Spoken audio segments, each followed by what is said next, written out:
tardes a todos. Gusto en tenerlos aquí en una sesión más de Futureando entre amigos, como cada semana.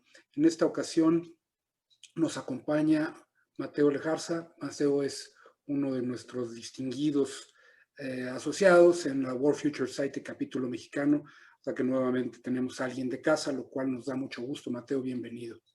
Gracias. Buenas tardes. Voy a leer tu semblanza, Mateo, si me permites. Mateo es ingeniero en comunicaciones y electrónica en la especialidad de acústica de la Escuela Superior de Ingeniería Mecánica y Electrónica del Instituto Politécnico Nacional.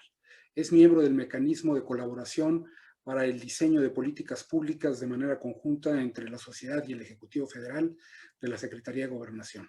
Es un promotor del sector de la sociedad civil, del mecanismo consultivo, del diálogo de los gobiernos y la sociedad en el Acuerdo Global México en Unión Europea. Promotor y miembro del Comité Directivo del Consejo Económico y Social de la Ciudad de México hasta 2019. Promotor y miembro del Diálogo Democrático Nacional. Promotor y miembro de la primera Cumbre Ciudadana. Es promotor de las leyes y reglamentos de consejos económicos y sociales de Tlaxcala, Jalisco, Ciudad de México, Distrito Federal en ese momento, Aguascalientes, Michoacán y Puebla. Presidente de Convergencia Digital, Asociación Civil. Miembro de la Asociación Mexicana del Club de Roma, como ya lo dijimos, de la World Future Society capítulo mexicano, y de COMEXI, el Consejo Mexicano de Asuntos Internacionales. Es también miembro del Centro Tepoztlán Víctor Urquidi. Mateo, bienvenido. Hoy nos traes un tema interesantísimo. Si quieres compartir tu presentación, la cual recibimos y tenemos de respaldo, aunque yo sé que tú eres un gran conversador y todos nos dará mucho gusto escucharte a ti. A ver, ¿la tienen ahí? ¿Se alcanza a ver bien? Todavía no la vemos. Si quieres sí, compartirla. a ver. Sí, ahí está. Ahora sí. Bien. Pero no está la pantalla. Ahora sí. Sí, muy Listo. bien. Perfecto. Pues buenas tardes a todas, a todos. Gracias por la invitación, Ramón. Felicidades por el trabajo que vienes desempeñando. Es valioso y tiene cosas que hay que aprovechar y hay que asimilar. Gracias nuevamente, gracias a Julio, a los demás que están presentes.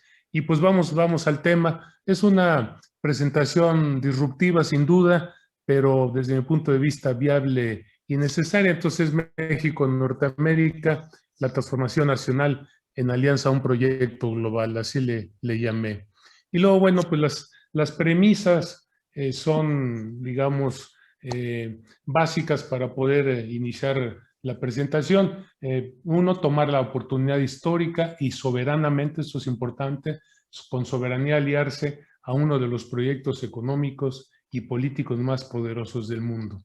Dos, lo que implica diseñar un proyecto transaccional, tecnocientífico de altos crecimientos, es importante también, basados en creatividad, innovación, conocimiento y aprendizaje. ¿Para qué? Para una transformación incluyente, equitativa y solidaria.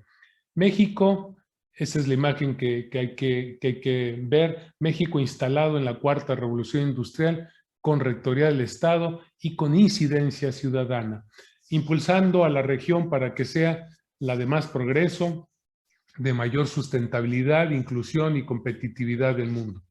Esto es participar en este proceso con una economía de la vida verde, circular, humanista y colaborativa.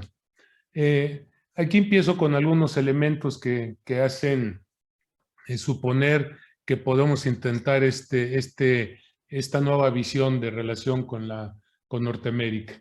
El anuncio de una inversión de $2 billones para la reestructuración económica y una pronta salida de la crisis, el virtual control de la pandemia y la ayuda a países desfavorecidos le han permitido al presidente Biden viajar a Inglaterra, a la reunión del G7, a la Unión Europea, a la OTAN, retomar la relación con Rusia y regresar al Acuerdo de París con una presidencia renovada y de claro liderazgo, legitimado por su democracia y respaldado por su ejército.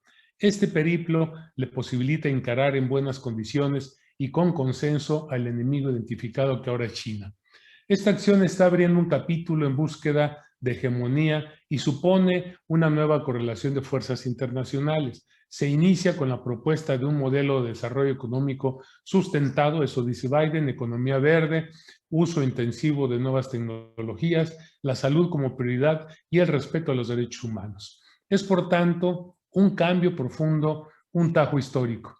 Llama a una transformación de fondo en sus prioridades de desarrollo, de sus relaciones globales y de sus necesidades geopolíticas. Esto es importante, sus necesidades geopolíticas. Aquí sigo con esta lámina, la titulé El declive de Bretton Woods y la crisis en México. El consenso de Washington como la fase superior del acuerdo de Bretton Woods quedó liquidado. Esa es mi opinión. Por Lehman Brothers y la crisis financiera y económica que generó en el capitalismo global. Estados Unidos diseñó un decálogo para mantener la superioridad mundial al presionar para que este modelo se aplicara en todo Occidente. Lo que daba con el dólar, el control del Banco Mundial, del Fondo Monetario y del OMC, una ventaja única.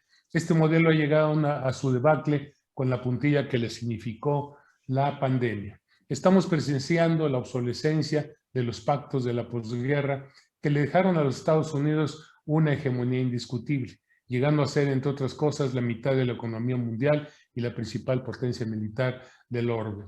El proyecto Biden revela que la restauración de ese modelo ya no es la intención de la Casa Blanca. Por lo contrario, está planteando un cambio importante que implica transitar del imperio a la nación, una nación que busca principalmente por la vía de la economía verde, del uso intensivo de las tecnologías y de una renovación de su infraestructura, el dar un salto cualitativo en su poder económico y en su presencia en el mundo.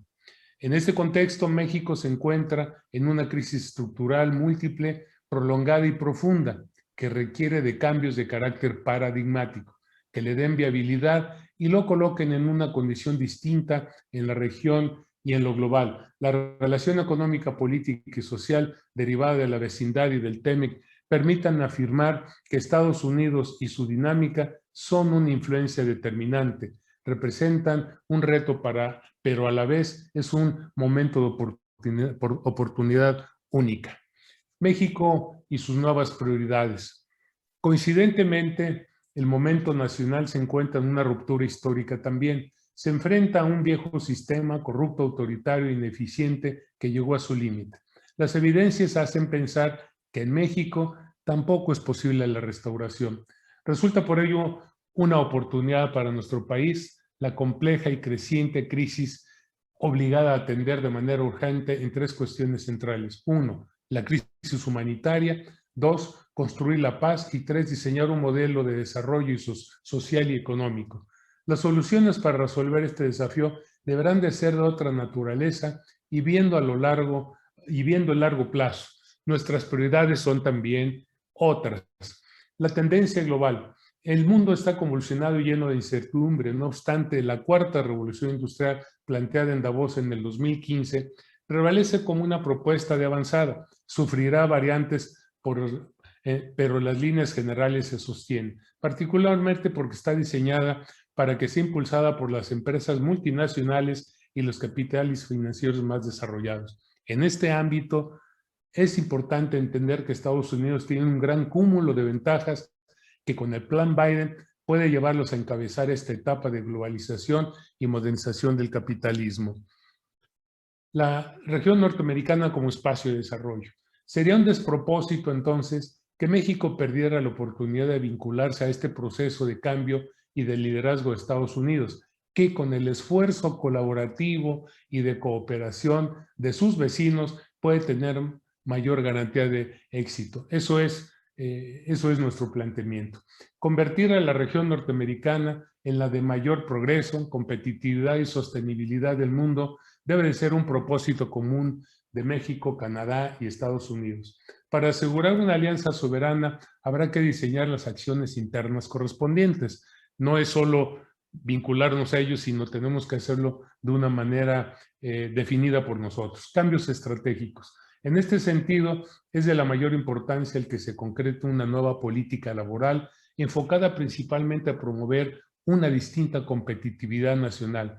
Resulta entonces crucial establecer las bases de una dinámica productiva que posibilite altos crecimientos y una eficaz distribución del ingreso acompañada de un fortalecimiento del mercado interno. Es vital, por tanto, que se logre transitar adecuadamente el viejo modelo corporativo, clientelar, corrupto e ineficiente, a uno en el que se revalore el trabajo, a los trabajadores, a sus organizaciones y se vincule a la productividad y la competitividad. Solo menciono rápidamente que ha habido reformas constitucionales, reforma a la ley reglamentaria, el nuevo tratamiento del outsourcing, la norma 35 y por supuesto, bueno, los pactos con el TEMEC están sobre esta reforma laboral. Lo laboral y la digitalización de la economía. Asegurar la transición de este modelo laboral viejo al nuevo demanda de una vigilancia extraordinaria, ya que son más de 300,000 contratos y estatutos sindicales que se tienen que legitimar y un número similar de casos estancados que se tienen que resolver en la Junta de Conciliación y Arbitraje. Todo ello antes de que termine ese gobierno, por lo que es indispensable que se constituya un sistema nacional de observación y vigilancia de este proceso, apoyado por instancias como la Organización Internacional del Trabajo, la CEPAL y la CNDH, además de la directa participación de sindicatos y empresarios. El no contar con un nuevo modelo en lo laboral puede significar un cuello de botella para emprender un reto productivo moderno. Igual, si la infraestructura digital no se desplaza anticipadamente en cantidad y calidad suficientes, supone un freno a todo el intento de competitividades distintas y crecimientos altos. Esto implica que se inicie cuanto antes el proceso de cambio en ambos segmentos estratégicos de la economía nacional si se quiere contar con nuevas capacidades que le permitan al país dar también un salto cualitativo. El reto es diseñar un proyecto transeccional, regional y global. El proyecto Biden está diseñado para una recuperación rápida y sólida, es la estrategia norteamericana, con la intención de consolidar un nuevo liderazgo mundial. Lo novedoso es que por el cambio de la correlación de fuerzas internacionales y su disminuida influencia, no es descabellado suponer que para cumplir con este objetivo requiere de sus socios vecinos. Sin duda que en esta hipótesis ya tiene planes para Canadá y México, por lo que es determinante que México proponga también los términos de esta sociedad y de cómo enfrentar conjuntamente este desafío.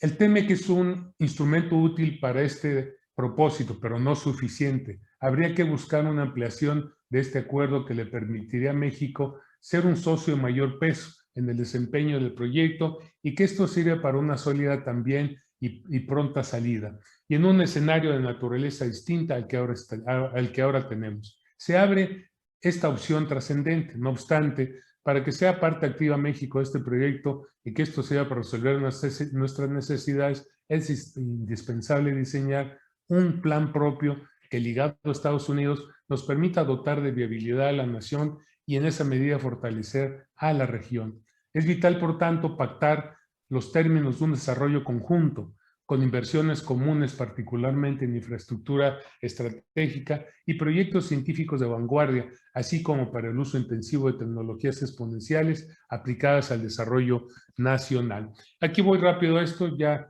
en las preguntas iremos más al detalle, pero aquí enumero lo que se menciona en los párrafos anteriores: acciones conjuntas, creación de un fondo regional de cooperación para reducir asimetrías, establecer proyectos científicos conjuntos en cuando menos 17 temas, ahí están desde el genoma humano hasta la aeronáutica, constituir fondos de riesgo público-privados para ciencia y tecnología, traslado de experiencias con ciudades creativas, Los Ángeles, San Francisco, Nueva York, Chicago, Washington, Boston, Columbus. Aquí es importante que revisemos nuestras ciudades y aprendamos de las de ellos. redes digitales físicas y satelitales de alta densidad, redes ferroviarias transfronterizas para trenes de alta velocidad. El nuevo gobernador de Nuevo León acaba de anunciar una vía rápida de Houston de Houston a Monterrey, si no mal recuerdo, pero es la única que vemos. El otro es el Tren Maya, ¿no? Modernización de puertos y aeropuertos, diseño y fabricación de autos autónomos, diseño y fabricación de robots, proyectos de economía verde y de biodiversidad, producción de tecnologías para la generación de energías alternativas, definición de un estatuto moderno e incluyente que rija los derechos económicos y sociales y humanos, así como sus obligaciones de los trabajadores migrantes, una política de mayor alcance al Triángulo Norte que sirva para el desarrollo del sureste mexicano. El esfuerzo nacional tiene que estar estrechamente vinculado al proceso regional y para ello se tiene que poner especial atención a una serie de políticas públicas y asociaciones público-privadas prioritarias, la atracción de inversión extranjera directa y fondos de cooperación internacional. Estas son las acciones nacionales. Convocar un diálogo para arribar a un acuerdo nacional con la participación de organizaciones sociales civiles. Esto es fundamental, sería un modo distinto de acordar, no sería solo un modelo gobierno-empresarios, sino sería un modelo mucho más ampliado con un consenso distinto. Creación de un Consejo Económico y Social. Aquí tendríamos una entidad que permitiría una acción directa de la sociedad permanentemente en el proceso de cambio. Análisis de perspectiva y planeación estratégica, hay que hacer uno, ustedes saben la importancia, determinar las políticas convergentes y de índole colaborativas, promover en México el desarrollo de las cadenas de valor, redefinir prioridades e industrias estratégicas, nueva política industrial, banca de desarrollo, impulso a la banca comercial hacia financiamiento a largo plazo, fondos de riesgo, capacitación de mano de obra en los sectores prioritarios del plan. Continuamos en las acciones nacionales, reforma, esto es fundamental, a la ley de planeación para que sea cuando menos a 20 años, hoy la tenemos a 6 años, en realidad nadie hace caso de la ley de planeación ni al Plan Nacional de Desarrollo, ni se cumple y ni importa lo que dice. Revisar la ley de competitividad para alinear el plan regional, reformar la ley de telecomunicaciones, esto es fundamental, y la de inversión extranjera para garantizar el control de esta área, establecimiento de un plan nacional de banda ancha, esto es fundamental, si no la 5G va a entrar cuando quieran los concesionarios, sino cuando se necesite, reformar la ley de ciencia y tecnología para que tenga como prioridad estos 17 proyectos que dijimos al principio, creación de un instituto de innovación y competitividad para enlazar la investigación con la producción, creación de un laboratorio internacional, esto es importante para tener siempre una mirada internacional y global de lo que estamos haciendo en competitividad, comprometer a las empresas concesionarias a invertir en ciencia y tecnología en un fondo, ¿no? Asistencia de la Comisión Nacional de Derechos Humanos, la OIT y la CEPAL para la transición y definición del nuevo modelo laboral, para la observación, esto es importante, el cumplimiento de los derechos humanos y laborales de los trabajadores mexicanos en Estados Unidos y Canadá, la asistencia de derechos humanos de ONU, la OIT y la OECD. Extender la Comisión de Productividad Nacional a competitividad nacional. Creación del Instituto de Formación Estadística Sindical, Sindicato Internacional de Trabajadores Migratorios. Esto es importante, que haya garantía para los trabajadores migrantes mexicanos que pasan primero como jornaleros al norte de México, que lleguen a Estados Unidos con una cobertura de protección sindical y los sindicatos internacionales existen. Participación de la Comisión de Productividad en las pláticas trinacionales y participación de las organizaciones sociales y civiles, el grupo de trabajo trinacional. Eso no existe. Finalmente, cerrando, sería, ante la caída de los viejos paradigmas, urge diseñar nuevos. Hay que construir un proyecto para lograr una nueva relación interdependiente de colaboración y cooperación para el desarrollo nacional, regional y global e ir a un nuevo multilateralismo. Pues es eso, es la propuesta y bueno, pues estoy a sus órdenes, ¿sí? Muchas gracias, Mateo, por tu documento y su lectura. Tenemos ya algunas preguntas al respecto y comentarios, y quiero empezar con la de don Julio Millán, nuestro presidente vitalicio, que dice, muy ambicioso. Si quieres ya quitar la presentación, cerrar la pantalla para vernos mejor.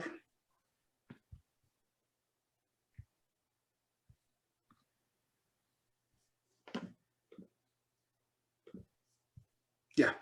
Dice el comentario de don Julio, muy ambicioso. ¿Qué tanto crees que este gobierno tenga la capacidad de implementar todas estas magníficas ideas? Gracias, Julio. Buenas tardes. Sí es una propuesta, yo diría, audaz, que el gobierno en este momento no está contemplando. Tal vez el único que medio entienda esto es Marcelo. Marcelo es nuestro canciller, porque es el que tiene esta dimensión. Pero yo no dejaría que sea el gobierno el que nos califique en la propuesta. Esta propuesta tiene mucho que ver con los que están en el TEMEC, que son fundamentalmente empresarios, y con los inversionistas mexicanos, con inversionistas extranjeros de la Unión Europea, de Asia, de propio Canadá.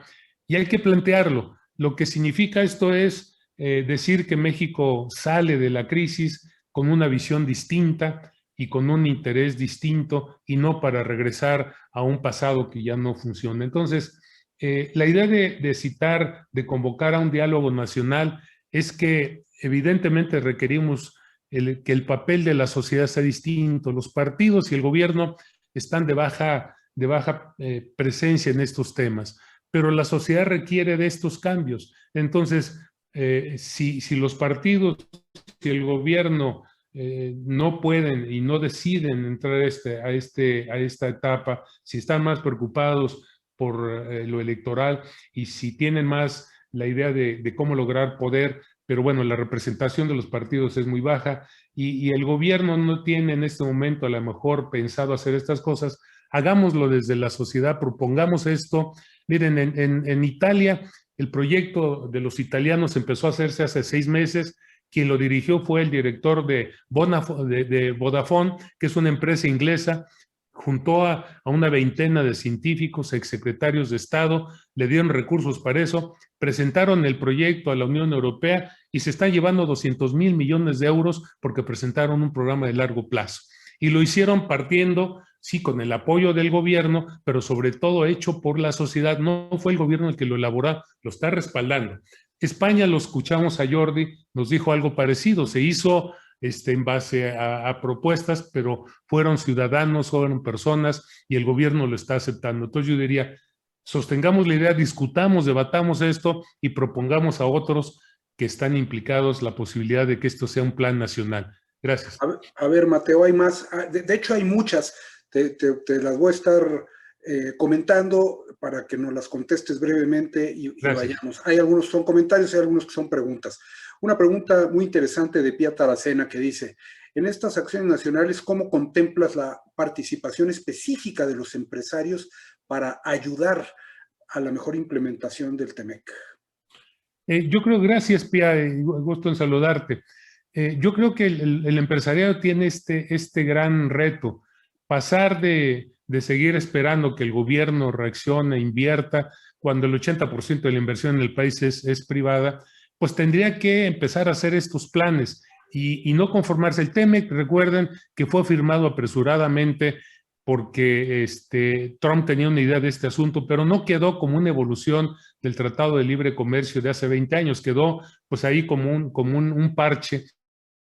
Y yo creo que es el momento de que los empresarios mexicanos, el empresariado mexicano, proponga cosas audaces a sus contrapartes y que no sea solo para la exportación de lo mismo, sino para esto, para desarrollar a la región y para desarrollar a México en esa región y para hacer un impacto en la globalización.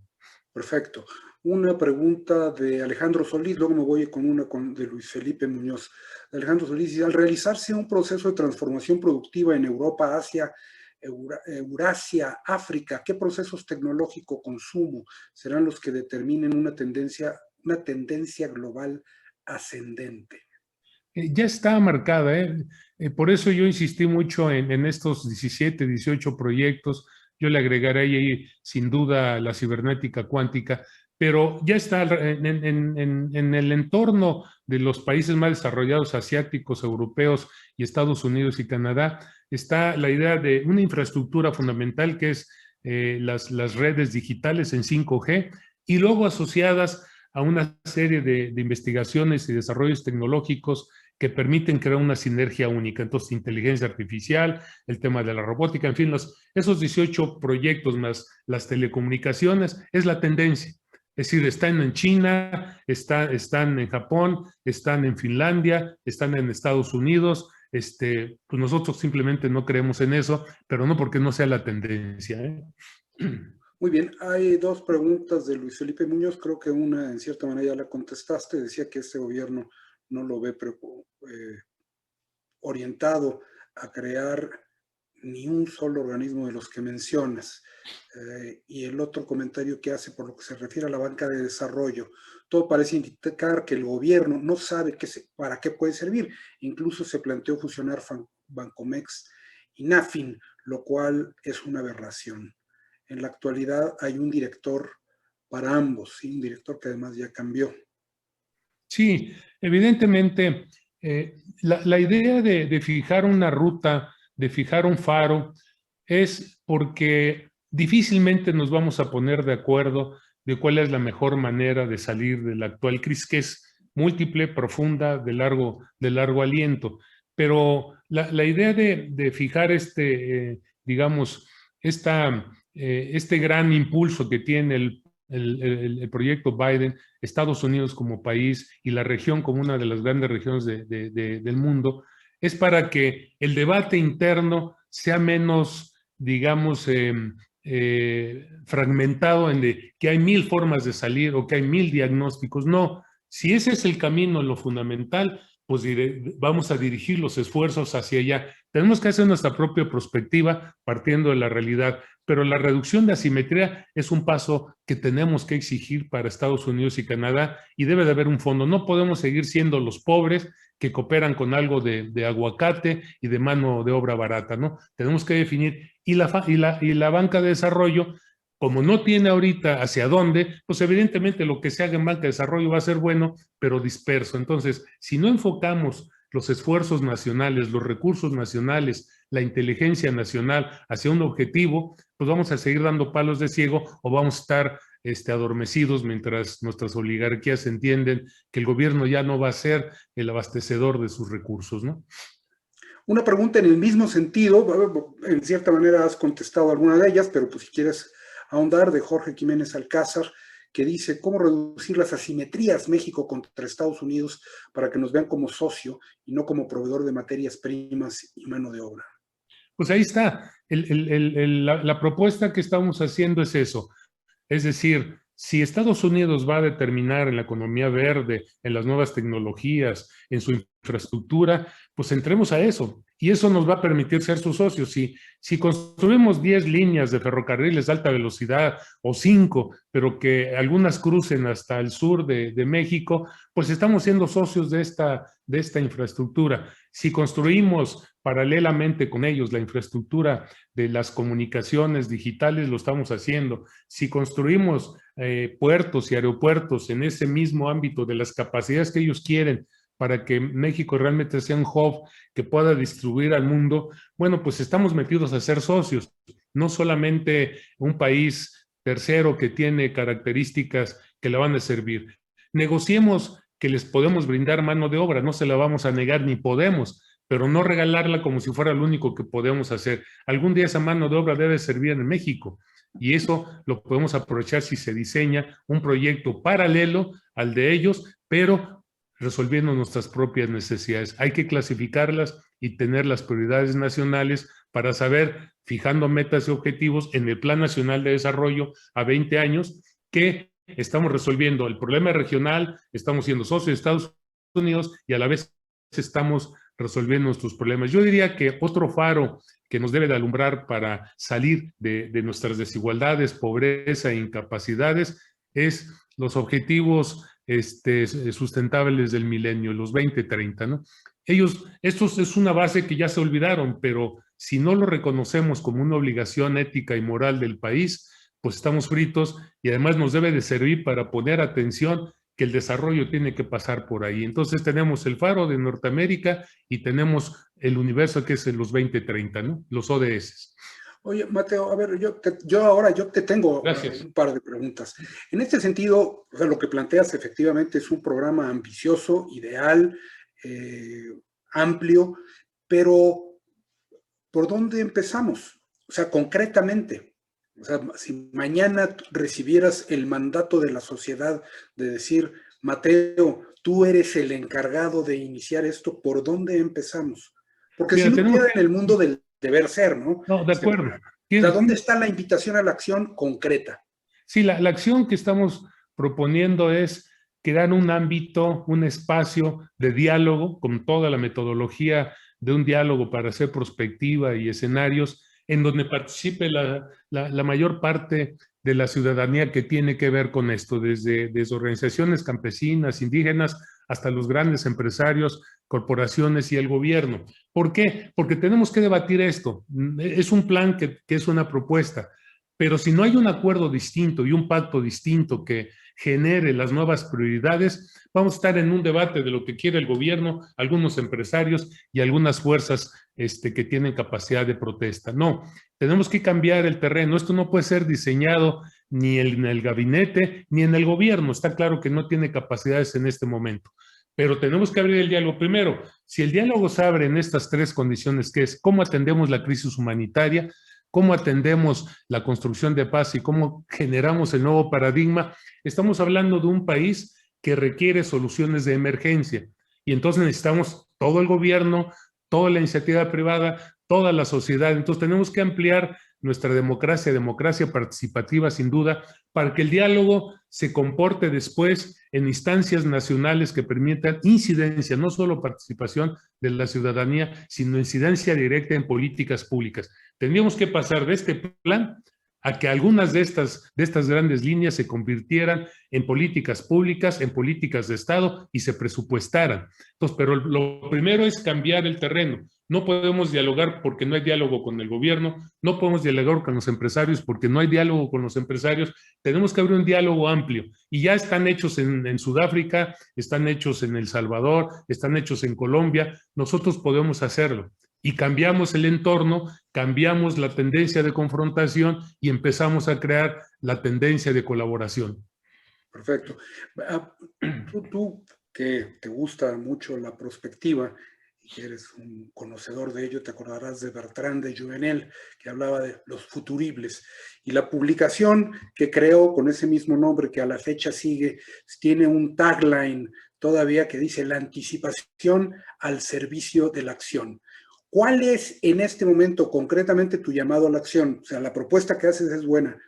¿Cuándo empezamos? ¿Cómo empezamos? Digo, para irle poniendo, para ir concretando, para que no quede en una gran propuesta. Y en ese sentido, mira, Lucía Millán nos hace una pregunta en ese mismo sentido. Dice, si asumimos que este gobierno no transitará a lo que se necesita, ¿cuál es el escenario? Es lo mismo, o sea, ¿dónde está el llamado a la acción de Mateo Lejarza para decir, este es mi llamado a la acción, vamos? Digo, uno, como habrá otros que habrá que ir sumando, pero ya ha sido claro en el planteamiento. Pero para que no quede en teoría, ¿cuál sería? Perdón que sea tan directo, Mateo. No, se necesita porque si no es un plan de gabinete. La idea aquí que hemos estado planteando un grupo de amigos, de amigas desde hace tiempo, es que este diálogo, que lo convocamos en el 2006, en algún momento usando, digamos, la neutralidad del PNUD y asistíamos ahí, exploramos 12 plataformas y llegamos a 5 grandes propuestas. Después con Adalberto Saviñón y otros amigos de la prospectiva se hizo Méxicos Posibles y esto llevó a tener algunas variables identificadas y sobre todo actores que podían intervenir en ello. Y también hicimos lo que tú conoces de la Ciudad de México. De la Ciudad de México hicimos prospectiva. Entonces, ¿qué es lo que falta? Bueno, estamos en un proceso iniciando esta idea de promover el diálogo y entramos a una fase importante de un grupo de una treintena de personas. Vamos a elaborar una serie de preguntas para hacer entrevistas con 100 grandes líderes de todo tipo, muy plural. Estará el gobierno, estará el ejército, estará la policía, estarán todos. Vamos a ver si es posible hasta gente que está en el lado armado, ¿no? Pero a partir de estas entrevistas, la idea es convocar a que se establezca una mesa de trabajo, que serían 3 sesiones de prospectiva. Estamos pensando en que nos ayude Tomás Miklos, no sé si esté ahorita presente aquí, pero él nos ayudó en la Ciudad de México, está en este grupo promotor del diálogo, y la idea es que después de que terminemos esta sesión de 3 talleres de prospectiva con estos líderes, con estas entrevistas, donde arrojarán propuestas que ellos tienen, fijemos un primer y elocuente punto de referencia, los 4 escenarios que tú decías: el futurible, el tendencial, el utópico y el catastrófico, ¿no? Que es un poco la metodología de Tomás. Y de ahí partimos que si logramos definir en conjunto 100, 150 personas con estas características de liderazgos y de presencia nacional, con algunos apoyos internacionales de científicos que vendrían a estos talleres, la idea es que formulemos ya una propuesta de programa de gobierno, que significa que la trataríamos de meter al debate para finales del 2022 tal vez, para que se apruebe en el proyecto del 2023, 2024, 2025, en fin. Pero es importante que reformas como la ley de planeación se hagan, para que haya continuidad a 20 años, para que el plan sea obligatorio, para que la revocación de mandato esté ligada no a la popularidad del mandatario, sino al cumplimiento del Plan Nacional de Desarrollo, que debe ser la gran guía para la inversión pública y privada. Entonces, sí se tienen que hacer reformas, se tiene que hacer la reforma de las telecomunicaciones para que no haya 100% inversión extranjera en el sector, para que haya condiciones de que la empresa nacional se desempeñe y pueda rendir, para que el Plan Nacional de Banda Ancha exista y sepamos que en 5 años vamos a tener 5G, y en dónde, para digitalizar la economía, no para hacer populismo digital brindando 2 megas en la calle, sino para poder ofrecer 1,000, 2,000 megas a las empresas, y de ahí desbordamos para dar y brindar al público y al pueblo en general, ¿no? Entonces, tenemos que hacer algunos pasos, pero lo fundamental es cambiar el terreno de la deliberación. No es sociedad con gobierno, no es gobierno contra la sociedad, no es el gobierno contra los partidos, es la sociedad pidiéndole al gobierno y pidiéndole a los partidos que se aboquen a resolver la problemática nacional, que se describe muy fácilmente en esos 3 grandes temas, y entrar a encontrar soluciones que tendrán que presupuestarse sin duda. Muy bien, muy interesante. Oye, yo en ese sentido creo que tú tienes los conocimientos. Hace un rato hablaste de la Ciudad de México, que te tocó coordinar. Platícanos ahorita en 1 minuto qué fue eso y cómo fue. Yo tuve el gusto de revisarlo, de oír alguna conferencia tuya que está en YouTube al respecto, y efectivamente fue una convocatoria masiva, o sea, amplia, concreta. Ahora, ahí el reto, una vez realizado este trabajo, que es un trabajo complejo en sí mismo, es que lo compren. Ese es el verdadero reto. Pero el reto es que compren una idea mucho más elaborada.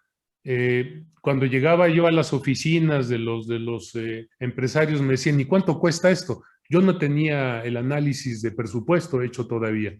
Era la idea. Bueno, cuando empezamos a hacerlo, pues hubo el cambio de gobierno, no nos dio tiempo. Nos llevamos varios años haciéndolo con esta metodología. El Consejo Económico y Social se reunía, hicimos una comisión, la comisión encargada de la ciudad creativa, y empezamos a dialogar. Estaba el director del Politécnico, el sindicato de telefonistas, en fin, había un grupo ahí. A mí me tocó coordinar, y el método para llegar a las conclusiones fue con Tomás. Se eligió una metodología que permitió, después de las 3 sesiones, como las expliqué aquí para lo nacional, permitió elaborar un documento que señalaba 65 líneas de trabajo que se podían agrupar en 13 líneas, y que esas eran, digamos, las 13 variables que había que alimentar para ir acercándonos al futuro que requeríamos, pero primero era detener la inercia de descomposición que estaba encima. Ahora, ¿por qué la Ciudad de México es importante? Porque muchas cosas la Ciudad de México es la mitad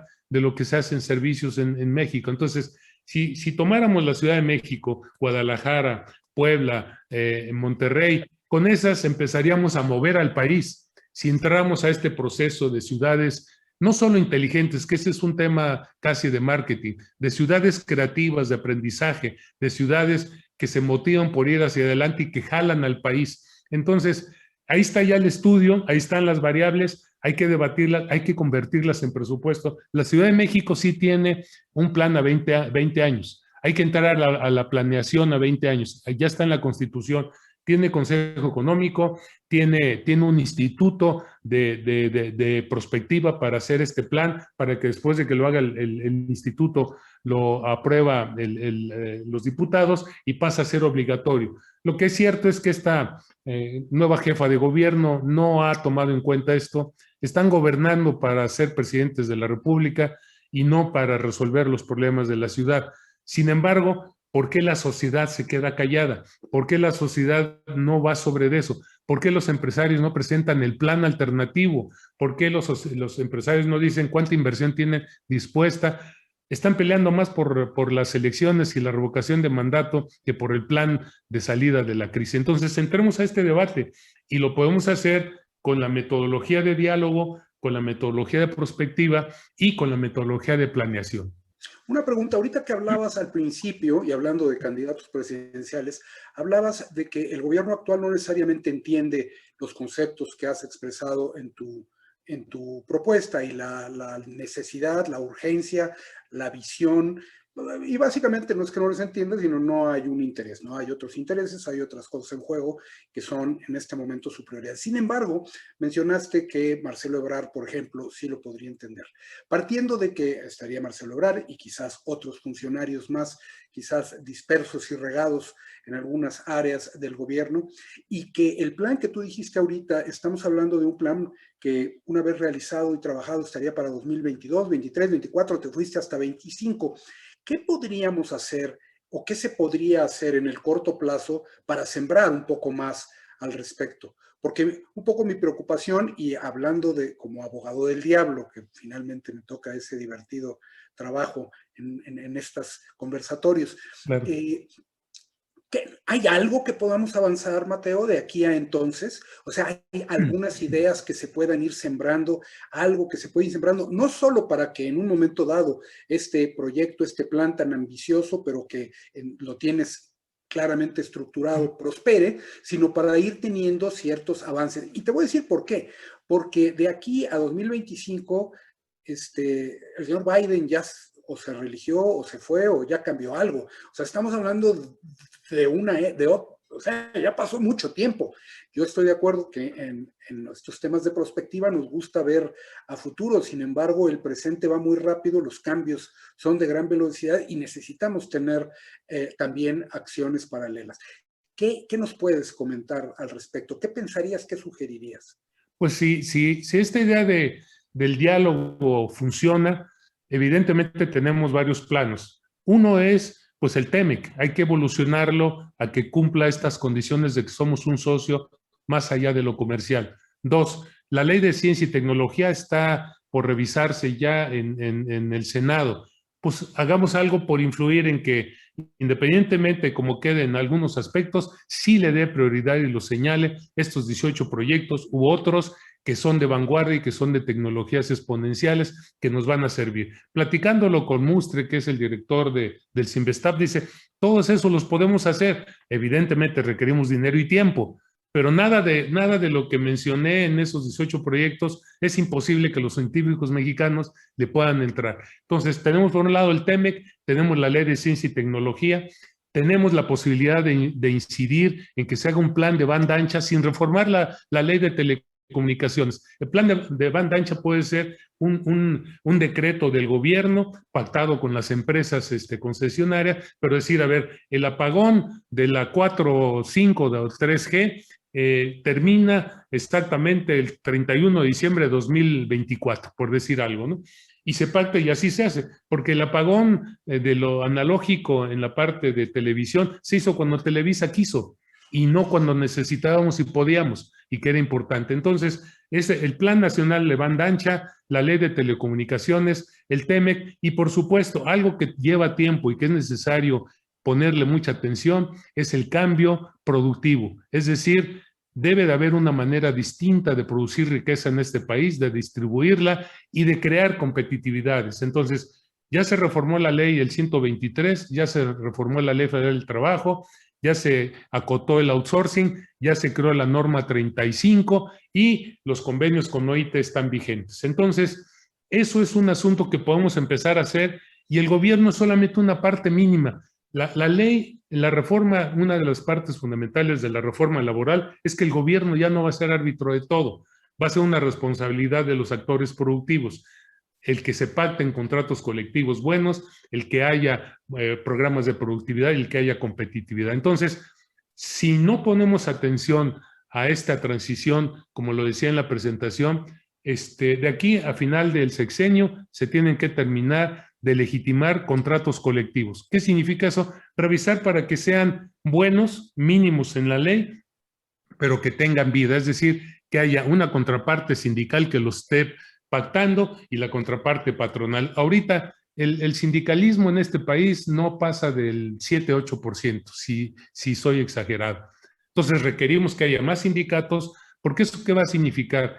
Que va a haber mejor distribución del ingreso y va a haber mayor compromiso de productividad y competitividad en las empresas. Y el modelo que ya se reformó, que es lo que Estados Unidos nos está exigiendo, vamos a terminar, si no hacemos este cambio para nosotros, solo respondiendo a los reclamos de Estados Unidos, en donde no hay sindicatos, en donde no se actuó con la ley y en donde no estamos cumpliendo con los requisitos del TEMEC. Vayamos más allá y hagámoslo por nosotros y nos olvidamos de los bajos salarios, nos olvidamos del bajo costo medioambiental y vámonos a producir con innovación y con creatividad y con aprendizaje. Eso es una evolución, pero el modelo para que transite de los modelos del modelo de juntas de conciliación y arbitraje al modelo de jueces especializados en lo laboral, se puede llevar estos 3 años, pero puede ser que terminemos sistema mal hecho. Hay que asegurar que esté bien hecho. La ley es buena y en lugar de preocuparnos por los costos, hay que preocuparnos por los beneficios que trae cambiar el modelo productivo, que ya no funcionaba. Era rentable para los que acumulaban, pero no era productivo. Llegamos a tener y estamos en una condición del 60% de la población económicamente activa en la informalidad. Y la OECD nos dice que para salir de pobres, aún teniendo empleo, se requieren 6 generaciones. Eso quiere decir que eso se acabó y se agudizó con la pandemia. Entonces no podemos decir que hay que regresar a ver si nos permite otro gobierno que no sea el outsourcing otra vez, ¿no? Eso no es productivo, no es competitivo, hombre. Entonces, esas 4 líneas a mí me parece que son fundamentales. Evidentemente, otra cosa que podemos hacer que es urgentísimo es la paz. Hay que construir paz en México. Hay que hablar de convivencia, hay que hablar de hacer las paces, hay que hablar de economía de la vida, en donde lo importante es el humano y hay que convivir. Hay 300,000 desplazados por la fuerza de la violencia. Entonces, la paz, construir la paz, entrar al proceso de la ley laboral, de todas las reformas, para hacer una nueva política laboral, el TEMEC y, por supuesto, el tema de las telecomunicaciones. Eso no implica que nos autorice el gobierno en nada, tenemos que empujar y tenemos que obligar a que esto sea el decreto para un plan nacional de banda ancha, pues ya no hace falta que el gobierno diga que no. Lo que pasa es que ni siquiera se le ha ocurrido. Yo diría que hay otro personaje de los candidatos de Andrés Manuel, que no lo nombró, pero que sabe que lo es Monreal. Monreal fue el único que habló de esto en su programa de campaña para la Ciudad de México. Entonces, Marcelo fue el que innovó haciendo cosas, el Consejo Económico, en fin, y después su gente propició con otros, con Porfirio Muñoz Ledo, la nueva constitución de la Ciudad de México. La Ciudad de México tiene una constitución que es ejemplar para muchos de los estados de la República, que había que revisar. Sí se modernizó en derechos sociales, pero también en capacidades de pactos de pactos sociales y productivos. Entonces hay que echarle un vistazo. Ahí ya se avanzó. En la Ciudad de México podemos hacer cosas de lleno. Falta que nos dispongamos a hacerlo y dialogar para la Ciudad de México y dialogar para otras ciudades, ¿no? Muy bien. En el tema de, ahora déjame hacerle algunos comentarios sobre lo que dijiste. En el tema de sindicalismo, creo que de ese podríamos hacer una reunión futuro. Sin duda, la ley laboral requiere ajustes, pero hay opiniones muy diversas y voces que no necesariamente están de acuerdo en la parte de fiscalización, quede en parte de los particulares, especialmente con acciones punitivas, si es incompleta. Yo coincido contigo en el global, sin embargo, la implementación no necesariamente está así. Ese sería un buen tema de discusión para ver cuál sería el futuro y sobre todo para ver cuál sería la mejor manera de su implementación, que hoy todavía queda volando en muchos de los temas. El tema de la paz, sin duda, el tema de la paz es un tema que nadie gana y aparentemente todos o casi todos pierden con él. Más el tema del TEMEC, más, como dices tú, el tema digital. Pero ¿qué me puedes decir? Y ha habido algunos comentarios también sobre el tema de educación, por ejemplo. No, definitivamente se me pasó ese, pero eso sí es una educación fundamentalmente la pública, pero las privadas tampoco se han reformado. Yo planteo, y esto lo vi en el estudio que hizo Stiglitz sobre el aprendizaje. Entonces, creo que este gobierno, entre otros errores que ha cometido, es no aprovechar este año de pandemia para hacer una reforma de método y una reforma de contenidos de la educación pública, ¿no? Encauzada a esto, a que no sea un aprendizaje de memorización, sino sea realmente un ciclo de aprender, aprender, aprendiendo, ¿no?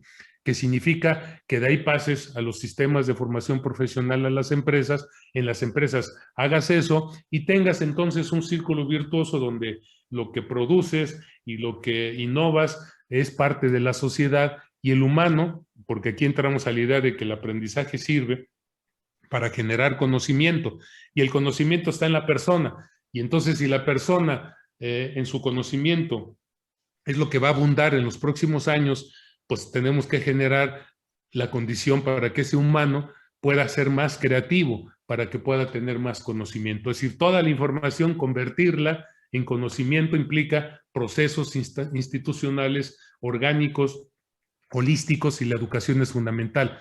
La única forma de poder aprovechar la información que ahora vaga por todo el mundo de manera infinita, pues es teniendo sistemas de gestión de la información para convertirla en conocimiento. Y la educación pública y privada, institucional, debe de ser eso, ¿no? Debemos de pasar, bueno, en Finlandia están usando realidad virtual para educación primaria.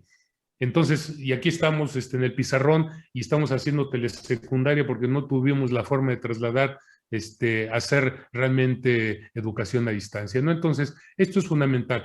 La educación trasladada a un modelo de aprendizaje, aprender, aprender, aprendiendo y generar un círculo virtuoso a la producción para que también los sistemas de formación profesional sean aprender, aprender, aprendiendo y se liguen. No haya una separación de lo que es un hombre productivo de un hombre social. De lo que decías de los sindicatos, yo creo que todos tienen que rendir cuentas, pero al primero que le tienen que rendir cuentas los sindicatos es a sus afiliados. Entonces, el que haya derecho a votar por el dirigente y que haya derecho a votar por el contrato colectivo, esa es una revolución que ni siquiera los norteamericanos tienen, ¿eh? En México no conozco sindicatos, conozco uno por el tamaño, los demás son tal vez pequeños, pero el sindicato de telefonistas es el único que desde hace 35, 40 años tiene el voto directo y secreto para elección del líder y tiene el voto directo para la aprobación de los contratos colectivos. Ahí no hay forma de que el líder manipule porque es voto directo en las urnas. Es decir, si yo hoy tengo una propuesta de la empresa para aprobarla como contrato colectivo y yo como líder en mi asamblea de dirigentes digo que sí, la paso a la votación, pero puede ser que los trabajadores digan no, tú sí, pero yo no, entonces la votación dice que se rechaza. Ahora, si se aprueba en la votación, hay un respaldo innegable al dirigente. Entonces, el que haya sindicatos es fundamental. El que los sindicatos tengan derecho al voto para dirección y para contratación colectiva es fundamental. y que las empresas tengan contratos colectivos vivos, con derecho a huelga, con derecho a prestaciones y con derecho a ser revisado cada 2 años o cada año por salario y luego el segundo año por contratación colectiva, es vital, porque entonces la dinámica no va a depender de la definición de política de salarios mínimos, sino cada quien en su entorno definirá cuál es la capacidad para poder valorar el trabajo que se hace en cada lugar. Eso es lo ideal, pero está abierta la posibilidad y hay que revisar, puede haber defectos en ello, en la aplicación sobre todo, pero yo creo que el que existan sindicatos democráticos y que existan contratos colectivos negociados bilateralmente cambia la dinámica, permite distribución del ingreso, asociado en algún momento, por supuesto, a una reforma fiscal progresiva, tendríamos entonces que la riqueza que se genere, que debe de ser mucha, no se acumularía en unos pocos y tendríamos mercado interno y tendríamos una población creciente en clase media, ¿no? Sería ideal, sería ideal. Finalmente, pues son de los propósitos que tuvo la Constitución de 1917, ¿no? Pero 104 años después seguimos hablando de los 3 temas en el artículo 3, 27 y 123 sobre los temas de educación, sociales, en fin, y laborales, por supuesto. Mateo, es la media. Muchísimas gracias. Ha sido una conversación muy agradable contigo. Estoy seguro de que nuestro auditorio la ha disfrutado tanto como yo la he disfrutado. Invitados a que vuelvas por acá y también invitados a que nos invites a este proyecto, ¿no? Que tu convocatoria sea amplia. Yo creo que va a haber muchas personas, tanto de los socios como los amigos y los que hoy nos acompañan, amigos de la World Future Society, que estamos interesados en que esto camine y esto prospere, y tus propuestas son concretas, son, como lo dijo don Julio al principio, ambiciosas.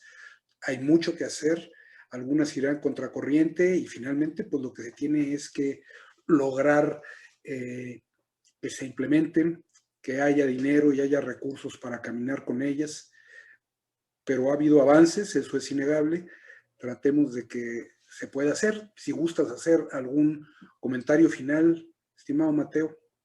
Gracias, también yo estuve entusiasmado en esto, contigo, con los demás, por supuesto, agradecerles que haya este espacio y, por supuesto, mira, los tanques de pensamiento, en Estados Unidos la relación de la sociedad con el gobierno en gran medida se lleva por los tanques de pensamiento, allí no hay consejos ciudadanos como aquí, no hay ONGs pesadas que propongan, pero los tanques de pensamiento son fundamentales. En California existe uno que es el Instituto Van Cruen, que ha hecho diseños con los grandes pensadores europeos, norteamericanos, a 25, 30 años, han hecho la mezcla de una constitución de la de California con la China, y están hablando de debatir la democracia 2.0. Entonces, en México podemos hacer la combinación de los tanques de pensamiento como colegios profesionales, digamos, para llegar a crear un pensamiento estratégico en el diálogo nacional. Entonces, claro que está pensado la invitación para todos ustedes como sociedad mundial del futuro, como personas, pero como tanque de pensamiento, yo creo que tiene que desdoblarse para que lo que se produce ahí no sean solamente discusiones entre los miembros, sino colaboración entre los miembros, como lo estás haciendo ahora más que nunca en la sociedad. Lo hizo Julio, lo hace en sus cápsulas en la radio.